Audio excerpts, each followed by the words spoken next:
Welcome into another edition of Life in Basketball. I am your host, Jacob Lane, and joined as always by Alex Stengel, my co-host. Alex, how are you? I am hot up here in this guest bedroom, but how are you, Jacob? I am doing wonderful, man. I have been looking forward to this show for a very long time. In fact, it's going to be what I believe is going to be – it's going to be my favorite. I really do believe that. I'm really excited about tonight's guest. We're going to dive into a part of basketball that I really don't think most people know much about, Alex. No. And you and I got to experience this. Well, you got to experience it for the first time in terms of a game atmosphere. Yeah, exactly. I was going to say, in terms of people not knowing anything about it, I am a literal witness from start to finish. I went from zero experience to like 100 in one day from Louisville to Danville and back. You're right. It was incredible. So what we're referring to is Division III basketball. We're going to talk tonight to a Division III basketball coach who just so happens to be a close person to me, my brother-in-law. But Alex, if I told you that our guest tonight was an 1,000-point scorer at Christian Academy of Louisville, would you believe me? That sounds like a local 30 for 30, the way you just started out saying that. That was nice. Probably not. I mean, actually, yeah, I probably would. I'd want to hear more about it, though. I mean, there's not too many of those floating around town, I would assume. Right. You're exactly right. But let's welcome in our guest tonight, Division III coach at Center College down in Danville, like Alex mentioned, former Christian Academy hooper here in Louisville, spent time as a student assistant at the University of Louisville for Rick Pitino before coaching stops at Indiana Southeast, or I think that's right. IUS is what I refer to it normally as, but Trevecca, New Mexico State, and a few other places. He's been at Center for the last 2 years and has been a part of two really special teams. Let's welcome in our guest tonight, Josh Pittman. Josh, how are you, man? I'm doing good. I appreciate you guys having me on. I've really enjoyed listening the last few weeks. I appreciate the 1,000 points comment, but I probably shot 2,000 shots and probably gave up about 5,000 points on defense or lack thereof. So that didn't make it to the stat book, though. Right. What I'm hearing is that you are the J.R. Smith of Christian Academy then. Yeah, I mean, I could score a bunch, but I'm going to give up probably a bunch and a few more bunches. So, it is what it is.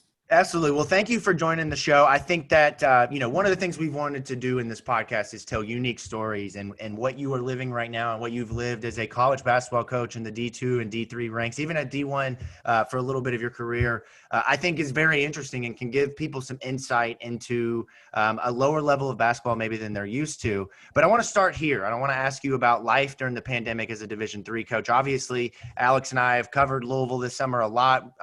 Essentially everything has been shut down. So when the Division I level shuts down, how does the trickle down effect get to you at the Division III level with recruiting, with scheduling, playing games? How is all that gone? And tell me a little bit about what your all season is expected to look like. Yeah, start off with recruiting. Recruiting is a lot harder just because at the Division III level, most of the time kids don't decide until April. And we usually have kids on campus after the season because they'll get their financial aid package and they'll know what they have to pay to come to school at Center. And unfortunately, we didn't get to have anybody on campus. So we did actually get to play, and we got 2 rounds of the NCAA tournament in before they canceled everything. But it was a unique experience, a lot of phone calls, a lot of text, a lot of virtual tours, a lot of Zoom calls, very similar to the Division I level. We were pretty much locked down, so we couldn't really do anything. The only difference was, if you're at Louisville or Kentucky, they probably have 3 or 4 commits out of the 5 they're trying to get. As the season ended, we were trying to get 6 to 8 commits, and we had 0. So a lot more pressure on us than, it would be a division, even a Division I program. Right. And I mean, I've heard you, when we've talked prior a couple times, and you've already mentioned, just how that some of the challenges you have as a D3 coach already, just whether it be like academic standards or anything else, this just kind of adds a whole nother layer to 2020 for you. And, I guess my first initial question to start the podcast is always, what are your earliest basketball memories? But I mean, I guess I really want to start off this podcast by asking, in your opinion, with all the memories you have of this sport, would you say this is probably the most chaotic you've seen it so far in terms of just high school or college level? Yeah, I mean, it's nothing. I don't think anybody has ever experienced I would meet with my head coach and I'm like, what's going on? He's like, I don't know, and so there was a lot of, we'd ask other coaches and they don't know. Nobody knows anything. It can literally change in a day. So you can plan to have visitors come, but then all of a sudden, a breakout happens and schools are like, no more visitors. So it's been chaotic. It's unpredictable. But we're all on the even playing field because everybody has to deal with it. So it's not like one school gets an advantage or anything like that. I mean, we're all dealing with it. So. Yeah. So answer the first part there of Alex's question. Take us back to your earliest memories of the game of basketball and playing basketball. And did you envision going into coaching from a young age, or is that something that just kind of happened as you aged? I knew I always wanted to be involved. I grew up playing basketball and baseball. I played baseball. I liked baseball until I got hit like 4 times in Little League. And then I was like, man, I'm done with this. So you can call me soft or anything like that, but getting hit by a hard ball coming at you at like 70 miles an hour multiple times in a 2-hour practice is not fun for me. So I was done. I smacked my back one time in diving practice and I was done forever. Like I tried to back dive and it just didn't work out and I was over it. So I totally understand. Yeah. So I was done with baseball, probably like 12 or 13. And then I always knew I wanted to do something with basketball. I actually wanted to be a high school coach, just because of the relationship I had with my high school coach. Kind of wanted to be like him. And then obviously the opportunity came to get involved in the college game. And I kind of felt like that was more my niche, just because you're always around those guys. And I'll be honest with you, I liked being able to pick who played for me. Whereas in high school, you just kind of get who you get at the school. So that's kind of why I decided to go into the college game. Yeah, that's a great transition into the next part of your basketball career. Obviously, you didn't play college basketball or go on to be a superstar, even though you were a really good high school player from what I've seen and what I've read. You got to give yourself a little bit more credit. But take me back into how you got to U of L to get on Pitino's staff in any shape or form, whether that's a manager or that's a ball boy or that is an assistant coach, is extremely difficult. A lot of people want that job. Take me back to how that happened and how you eventually were going to be, kind of influenced and be a part of his coaching tree. Yeah, so I got involved. I actually emailed Jeff Morrow, who's the head coach at Iroquois right now. He was a student manager for Pitino when he was at Kentucky. And so I emailed him, I think it was in the year they went to the Final Four. So that would be 04, 05, at the beginning of the year, to try to get involved. I didn't know whether that would be if I had to walk on or do something. I mean, obviously I wasn't good enough to play at Louisville, but as a diehard Louisville fan, I'm like, hey, why not? Let's go for it. So that didn't work out. And so then the following year he called me and was like, hey, there's an opportunity. They have a spot open. Would you want it? And so I didn't even ask questions. So worked camp for a few weeks that summer.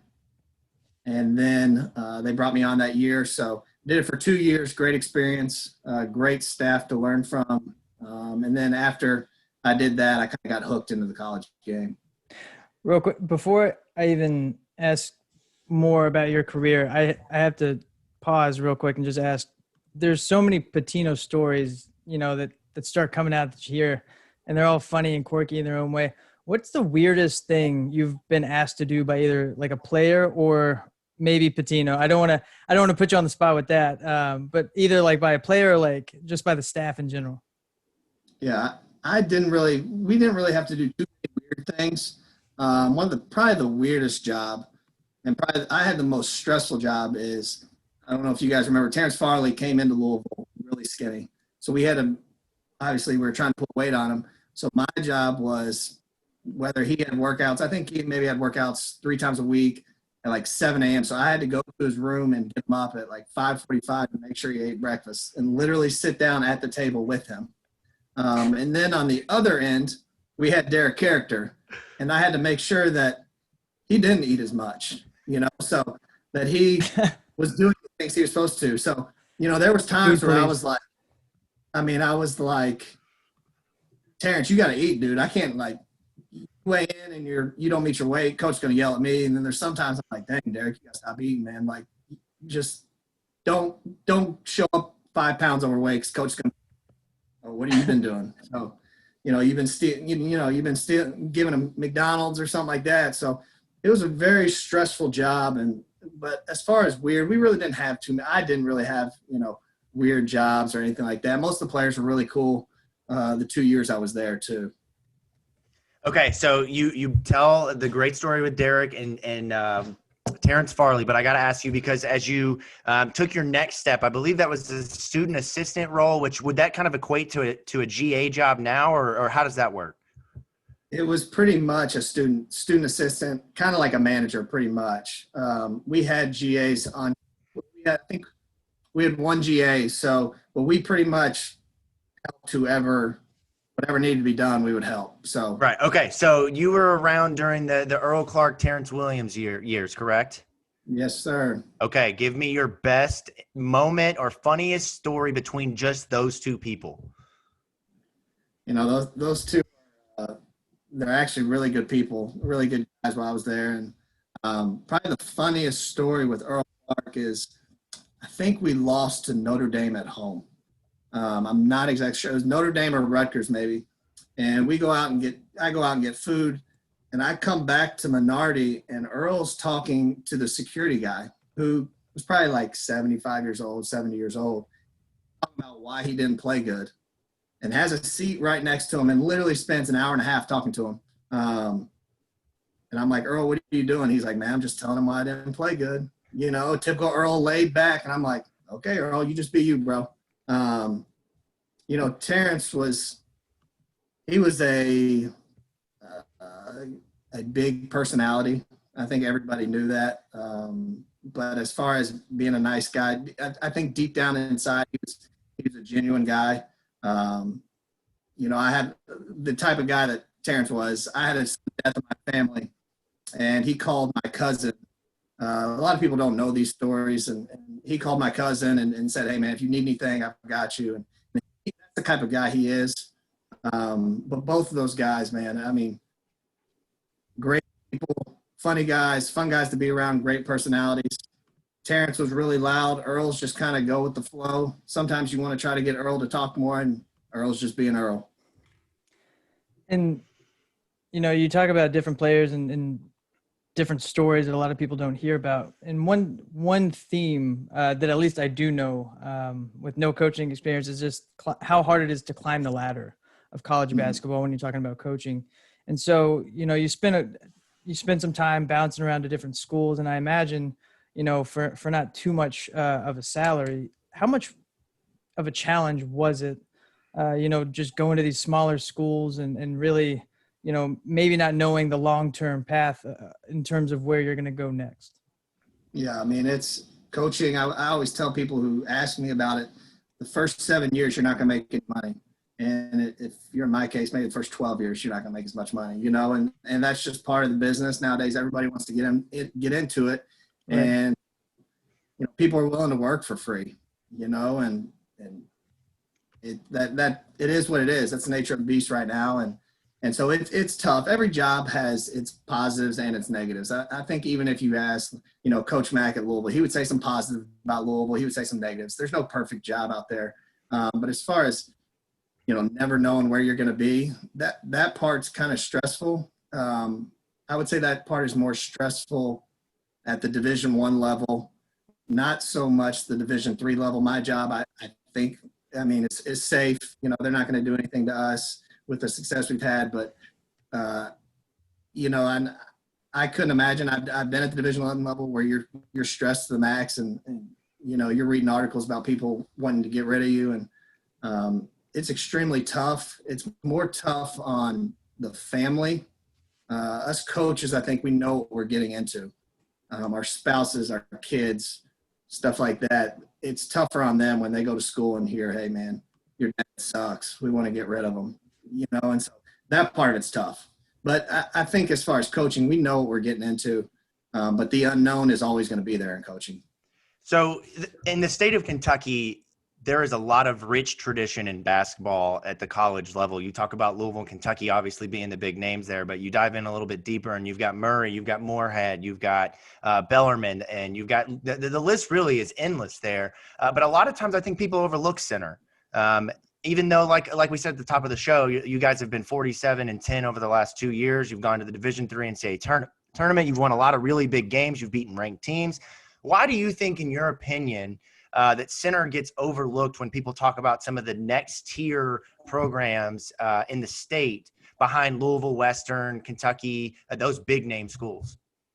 I mean, I just don't think D3. I mean, let's face it, Kentucky is the best college basketball state in the country. You know, you've got Kentucky, all the big time Division I schools, but then you've got Bellarmine, who's the best Division II school. Then you've also got Georgetown, who's the best NAIA school. So you've got the best of everybody. So we understand, you know, Division III may get overlooked, and it is what it is. You know, everybody wants to be, you know, cheer on the big guys. But, you know, it wasn't until I got to Center that I really realized how historically good the program is and how it's been good for the last 20 to 30 years. So why it gets overlooked, I mean, that's, you know, small college basketball. You know, I think Georgetown would say they get overlooked. I think maybe, you know, Coach Davenport would say maybe they get overlooked. You know, I think that's just part of what it is being at a small school like that. So for people who don't know about what the last 2 years have looked like, tell me just a quick summary of your team, some of the players, the names that you guys have had, some of the success that you've had, some of the big milestones, player awards, things like that. Just fill people in on what they need to know about Center basketball. Yeah, so the last 2 years we've been 47-10. We won 2 regular season conference titles. Went to the conference tournament finals and lost last year on a last-second 3. And then this year we won. We beat Barry in our league out of Georgia. So we went to the NCAA tournament. Great program historically. Some of our players, a lot of people aren't familiar with our players. We do recruit Louisville pretty hard. This year we have a freshman, Ches Moore, who's at collegiate, his first team all-region in the 7th region. We had Keegan Brewer last year who led the 6th and 7th region in scoring. And so we've got some talented players. We got Jacob Bates, who was a senior this past year for us, who was Conference Player of the Year and was third-team All-American. Perry Ayers from Bowling Green, who was also a senior this year, who was voted second-team All-Conference. You know, in my mind, probably first-team guy, but, you know, it is what it is.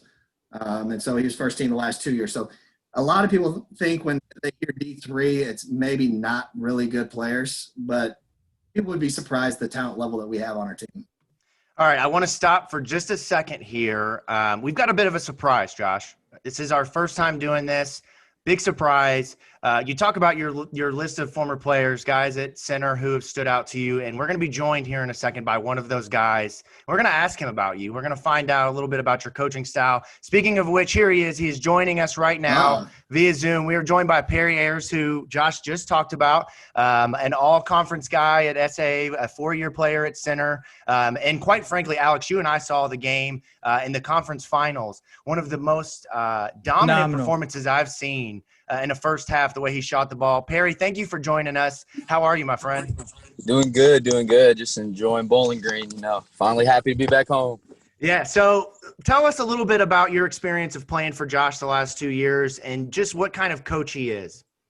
Oh, it was awesome. Coach came in my junior year, and, I mean, he came in with Emmanuel Tommy, who I knew previously from just coaching camps and college camps over the summer and stuff.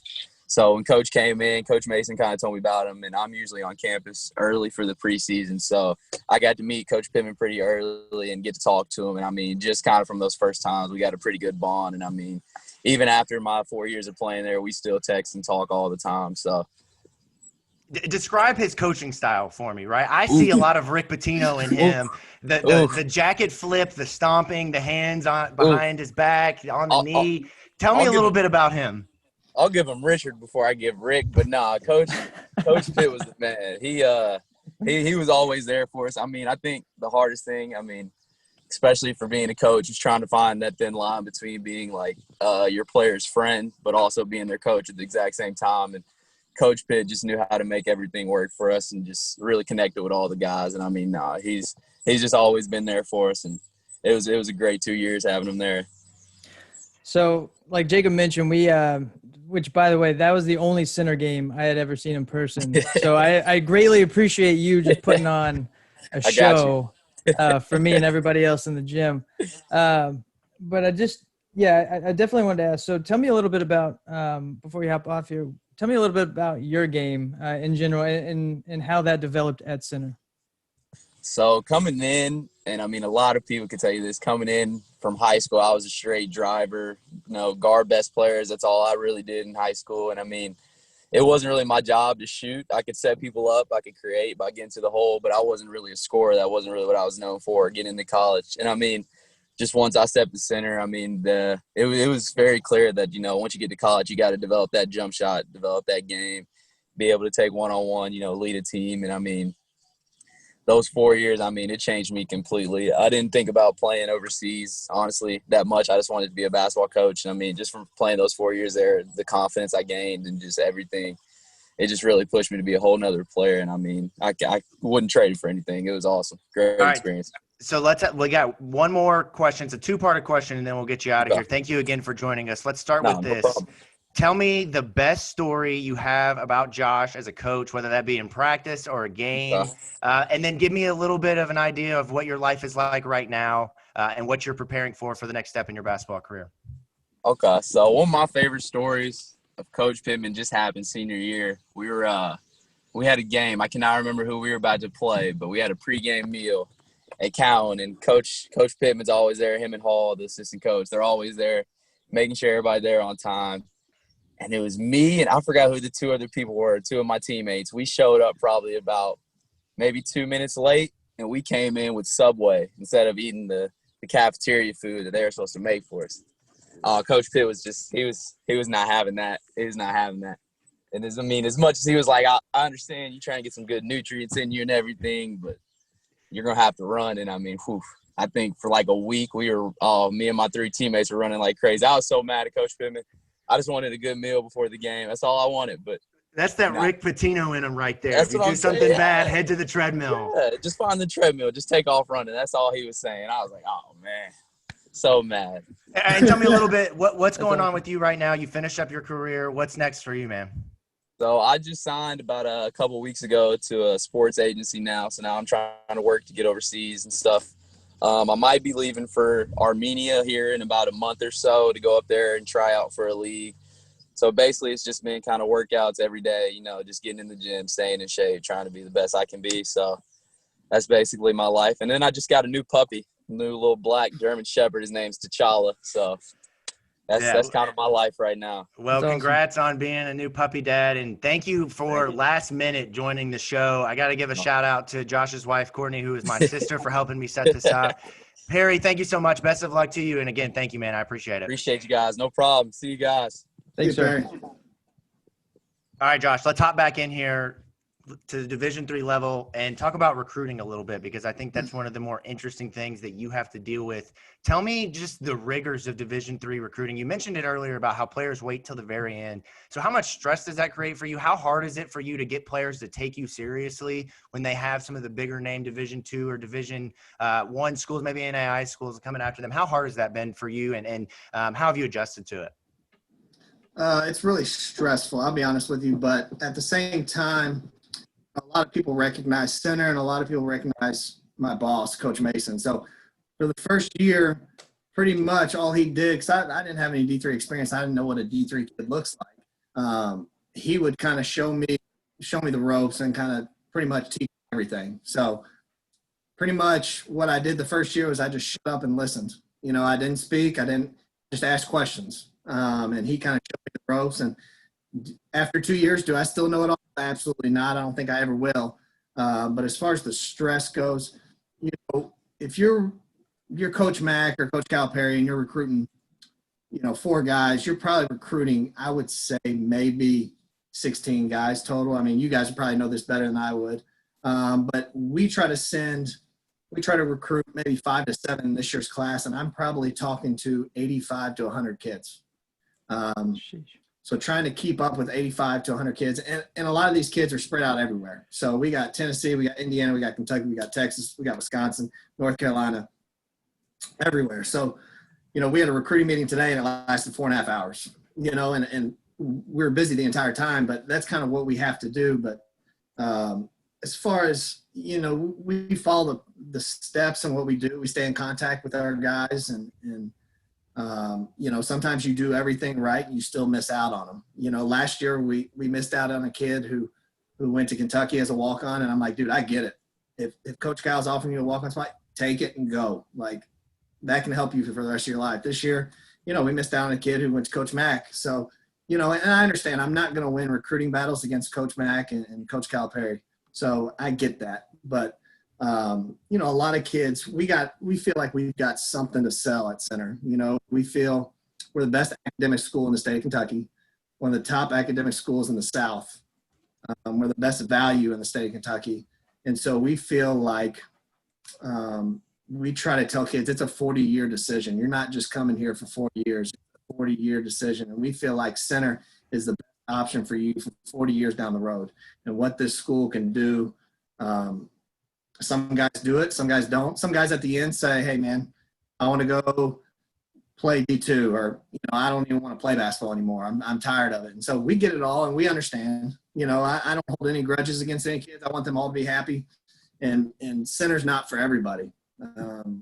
It's just not. It's a tough academic school. It's a high-level basketball school, and we're not going to lower our standards. They're going to join our team and accept what we do and how we do it. And I think everything you just mentioned right there makes the relationship that you have with your players like that much more admirable to at least, people on the outside like me. Because until I started talking to Jacob and you, I had no idea, some of the hardships that D3 faces, in recruiting as opposed to other divisions. But I mean, yeah, the relationship you have with your players, just like Perry described, it's so impressive, especially at that level. So, I mean, how do you go about really creating that impact on a daily basis as a coach, to create that relationship?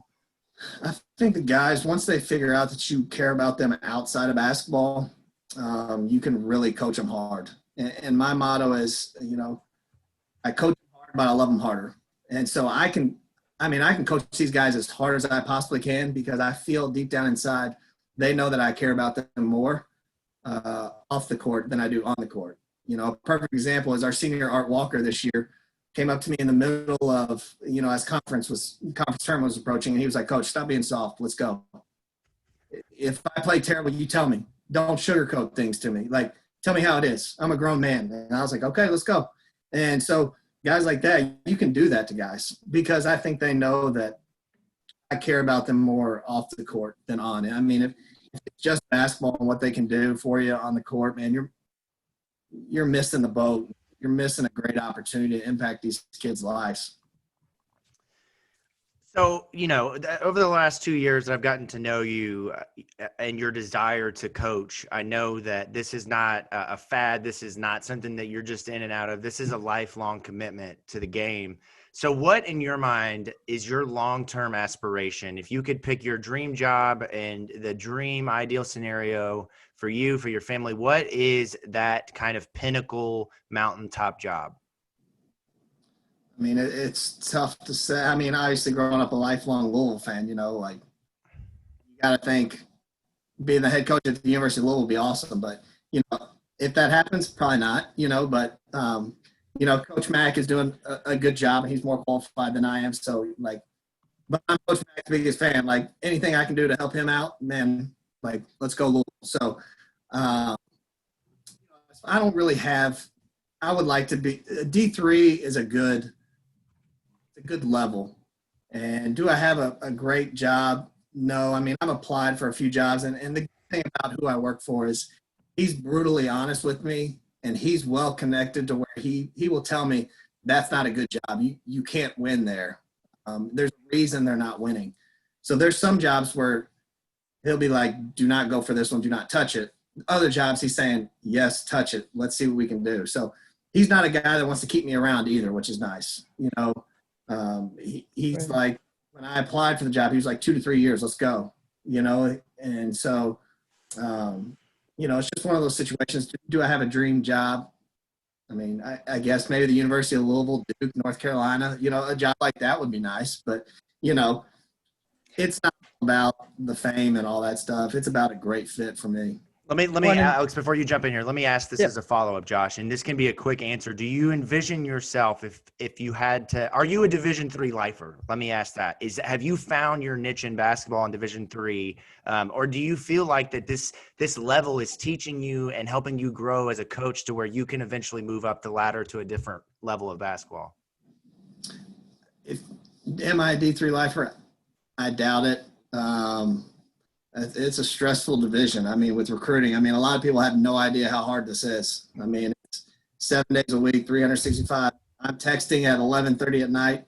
My wife's like, get off your daggone phone, but I don't want somebody to get ahead of me in the business. Another coach is talking to them. So I'm not going to be outworked in that way. But am I a D3 lifer? I don't think so.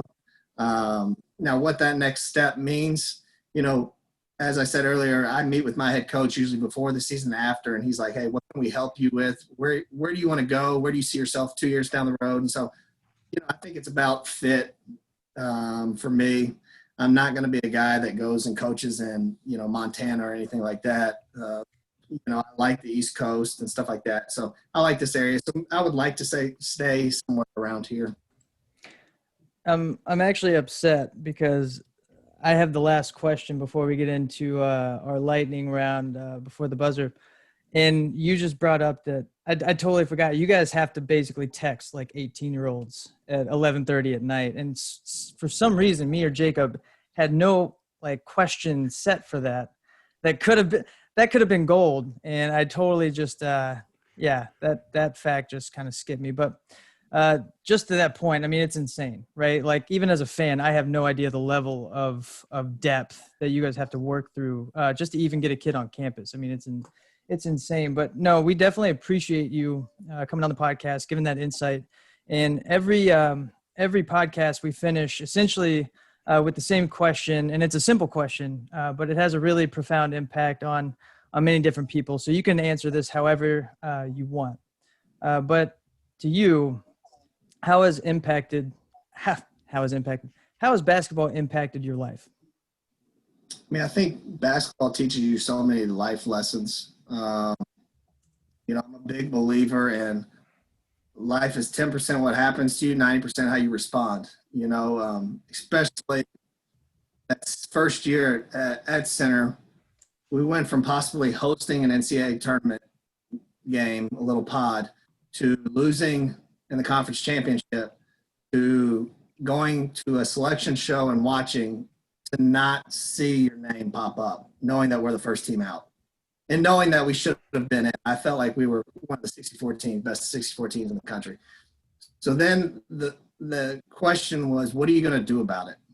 Are you going to mope around and feel sorry for yourself? We don't have time to feel sorry for ourselves. Nobody's feeling sorry for you. The other teams in the league don't care that you're not winning. You're not going to NCAA tournament. So, it teaches you basketball's so great. It's taken me so many different places in the world that I would never get to see if it wasn't for basketball. The life lessons, it teaches you how to compete, how to deal with success, how to deal with failure. And that's things that I'm still learning. Do I handle success the best? No. Do I handle failure the best? No. I don't get too high, don't get too low. But it's always teaching life lessons, and it's about relationships with kids. I tell people I have the best job in the world. I'm around some of the best kids, 18 to 22-year-olds in the country. They're the best academic kids. I don't check classes because they're smart and they go to Center for a degree. And I love those kids. And obviously you guys know I live in Louisville. I drive an hour and 15 minutes to work. I wouldn't leave my house at 6:30 and then get home at 9 p.m. at night working, 14-and-a-half-hour days if I didn't love what I did. And so I tell people all the time, I've got the best job. I work for a great coach, one of the best coaches in Division III. I work at a great school, best academic school. I work for a great athletic director. I work for a great president. So I can't complain. Life at Center is wonderful. It's a great place to go to school. It's a great place to play basketball. Well, I appreciate everything that you have brought tonight to the podcast. You bring a unique insight into the game of basketball because the players who play at the Division III level don't do it for fame. They don't do it to get to the next to the NBA or even to the premier leagues of overseas basketball. They do it because they love the game and it's something that they want to pursue. The way that you coach your team, Josh, is it's very inspirational. The way that you love your players is a true way of how coaches should, especially during times that we're in like to now. So thank you for everything tonight. Let's move into the last part. Alex mentioned it before the buzzer, my favorite part of every podcast. We're just going to fire off some rapid fire questions. Quick answers, Josh. That's the point of the game. Let's jump in. Number one, on a scale of 1 to 10, in your opinion, how good is the state of Kentucky in terms of preparing players for basketball at the collegiate level? 9. They could always be better. Always be better, but it's some of the best coaching in the country. Wow. Best player you've either played against or coached against? And this can include when you were playing in scrimmages at U of L, Josh. Don't be shy now. We know you got out there and were running and shooting right in the face of Terrence Williams and Earl Clark. Best player I played against, I'm going to go with Rajon Rondo in high school. He was a sophomore. I held him to 35 points. Great defensive effort on my part. That's actually pretty solid. That was great. The one player you've coached as a coach, that's a redundant part of the question there. The player you've coached who not enough people know about. Jasmar Ferguson at IU Southeast. Say that one more time. You cut out the beginning of that. Say that again. Jasmar Ferguson at IU Southeast. One of the best players, one of the best guards in college basketball that nobody knew about. All-American. Wow. That's awesome. He had 5, I think, in an exhibition game at Cincinnati. Jeez. Favorite place to play in D3? Ooh, that's tough.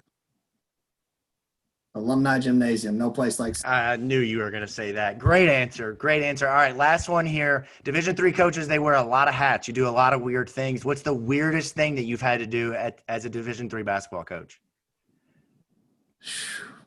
I've done laundry. You drove the bus? I drive the bus, man. I do it all. You name it, I do it. I'm a manager. I'm a laundry, whatever it takes, man. Nothing's weird to him. I'll do laundry.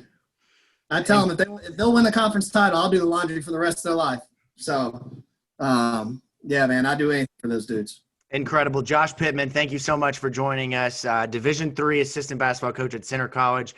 Josh, we give every one of our guests an opportunity to plug what they have going on. Tell me a little bit about your team coming up and what we can expect when we get down there to watch those games. We're a little younger this year. We lost 6 seniors. So we'll be a little bit younger. We return 3 juniors that'll be seniors: Casey Purvis, Will Britt, and Dawson Crump. Dawson will probably be one of the best players in the league in our conference. And then we'll be young. We bring in 6 or 7 freshmen who are talented. But as you know, in D3, you never know. We don't get to see them until October 15th. Unfortunately, with the pandemic, we can't start until January 1st. So we'll see what happens. I think we'll be good. The expectation is still the same. The expectation is to compete, to win, and win championships and keep doing that. And so we're going to do that, and we're going to have a blue-collar approach to it. We'll put our hard hats on every day, and we'll go to work.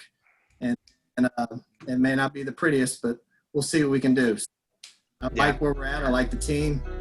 I like my coach. I like everything where we're at. So great kids, great school, great people. Fantastic. Everyone, Josh Pittman, thank you so much for joining the show, and we'll be watching Center this year, man. I appreciate it. Thanks, guys, for having me.